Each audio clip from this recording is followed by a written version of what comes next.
Hi, Jeff. I'm glad that you could come here this morning and talk with us a little bit. Jeff Wasty is a partner with Flagel Huber Flagel, a local accounting firm and business consulting firm in Dayton. 85-year 85 years history. this May. One of the longest standing and most prestigious local business firms, and it's been my privilege to work with them for over 20 years. I've known Jeff since he became a partner 10 years ago. Yeah, about that. About that? Yeah. Not quite. And he's here to talk with us about his experience working with young physicians and in general helping people efficiently accumulate wealth and manage their taxes.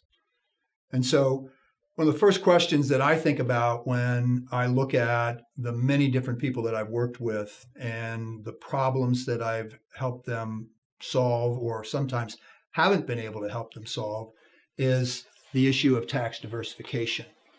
I've seen people be very successful at accumulating wealth, but it's 100% in a qualified plan.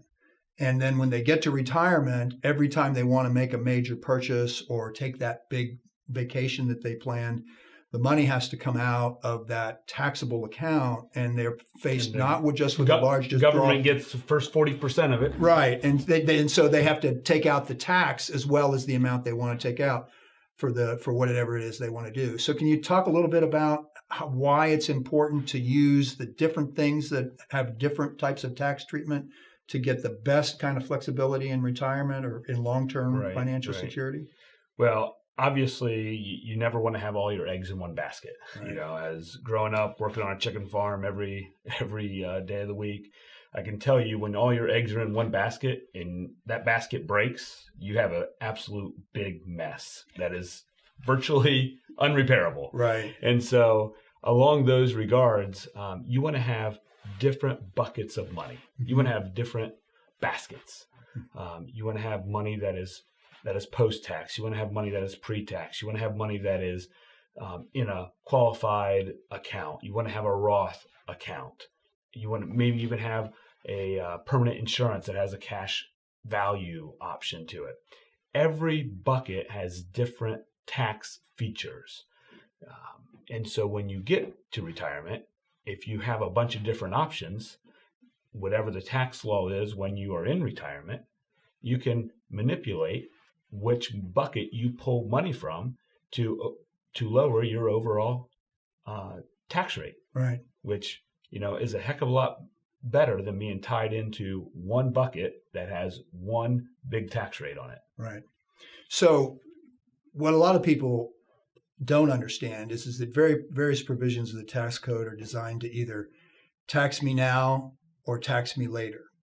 And when all of your money is going to get taxed later, it generally is in an account like an IRA or a 401k or something along those lines. 403b, 457. Right. And the tax code, because they want to collect the tax on it, they mandate that you have to start taking out a certain amount when you reach age 70 and a half.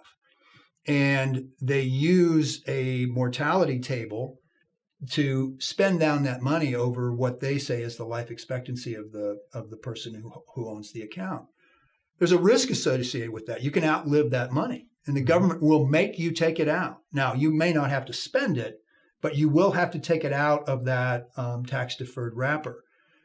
So talk to me a little bit in specifics about alternatives to that before tax savings. In other words, pay some tax now in order to get a benefit later. Yeah, we have this wonderful vehicle in our tax code called a Roth IRA, and a lot of 401k plans actually have a Roth provision. Right. What Roth means is you pay the tax on your money today. Right. The growth grows tax-free, and when you take out that money, you don't pay tax on the withdrawal. So the example the growth or the principal that growth or the principal, because you paid the tax on the principal before it went into the Roth account. So the example is you earn $10,000, you pay tax on it today. You are left with $6,000. You put $6,000 into your Roth account. Over the next 30 years of your working career, that $6,000 grows to $26,000 or whatever the number is. Right. with the power of compounding interest, Mm-hmm. that 26,000, there was a growth of $20,000. That 20,000, no one's ever going to pay tax on that. Right. It's really the only tax, one of the few tax avoidance schemes that we have that is approved by our Congress. Right. And now, recently, over the course of the last, I don't remember when high deductible health plans and health savings accounts came online, within the last 10 years. And over the course of that time, it's become apparent that those might be one of the most tax efficient ways for planning for healthcare expenses in retirement. Because that's one area of the code where if you use it properly, you don't pay me now and you don't pay me later. The HSA, after you've accumulated a certain amount of money, they don't make you spend it at any time, but you can spend it, and all your withdrawals plus the interest or earnings on those funds can be withdrawn tax-free in retirement if you use them for qualified healthcare expenses.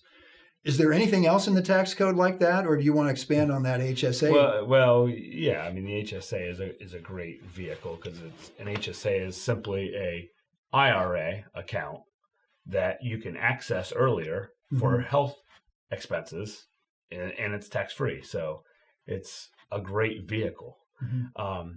Number two, I mean, there's other areas of the tax code. For example, qualified dividends are taxed at a lower rate.